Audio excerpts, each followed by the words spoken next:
ডিপ্রেশনে ভুগছেন, পেরেশানিতে আছেন, খুব বেশি দুশ্চিন্তায় আছেন, কোনো কিছু ভালো লাগছে না, আল্লাহর সাথে একটু কথা বলেন।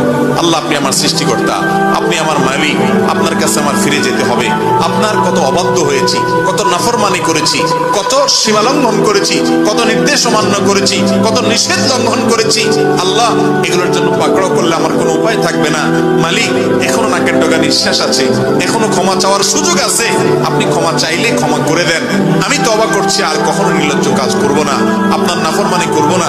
আপনি আমার অমুক পাপটা মাফ করে দেন, তমুক পাপটা মাফ করে দেন, আমাকে পাপ থেকে বাঁচায় রাখেন। আল্লাহ, আপনি আমাকে হেফাজত করেন। আপনি হেফাজত না করলে আমি নিজে নিজে বাঁচতে পারবো না। মালিক, আপনি রহম করেন। আল্লাহর সাথে একটু কথা বলেন। আল্লাহর কসম, সালহাতুস সঙ্গে বুদি দিল খারাস, আজমুদে এক জামানা খাকে বাস। পাথর হয়ে বহুদিন ছিলেন ভাই, একটু আল্লাহর সাথে কথা বলেন, চোখের পানি ফেলেন, দোয়া করেন। বিশেষ করে ভোর রাতের দোয়া, ভোর রাতের দোয়া, এটা গুলি মিস হলে মিস হয় না।